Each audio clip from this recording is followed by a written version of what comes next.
Original শব্দটা শোনার পর আপনার মাথায় কোন জিনিসটা প্রথম ফোকাস করে? জিনিসটা ভালো, এক নম্বর, বা অথেন্টিক? যে জিনিসটা অরিজিনাল সেটা সব সময় পরিমাণে কম হয়, তৈরি করতে সময় বেশি লাগে, চাহিদাও তুলনামূলকভাবে অনেক বেশি থাকে। কিন্তু বর্তমানে মানুষের চাহিদা মেটানোর জন্য অরিজিনাল বা অথেন্টিক উৎপাদন না করে হাইব্রিড জিনিস উৎপাদন ও বিপণন করার কাজ শুরু করে দিয়েছে।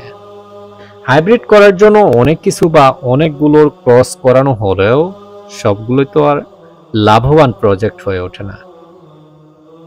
অনেক সময় শত শত ক্রস করানোর পর একটা বা দুইটা সফলভাবে হাইব্রিড হয়।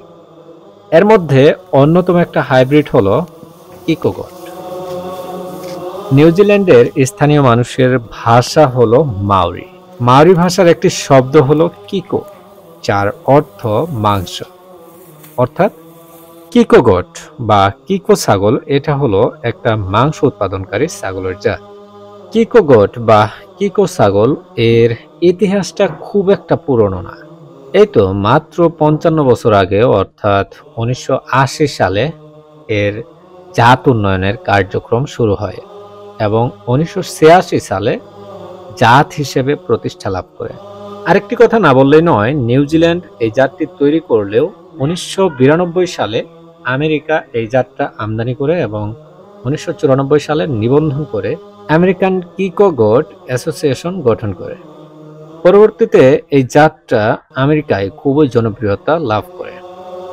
এর পেছনের মূল কারণগুলো হলো জাতটির সহনশীলতা, পরজীবী প্রতিরোধ সক্ষমতা, বাচ্চার জন্য পর্যাপ্ত দুধ উৎপাদন, দ্রুত মাংস উৎপাদন, সুন্দর প্রজনন সক্ষমতা।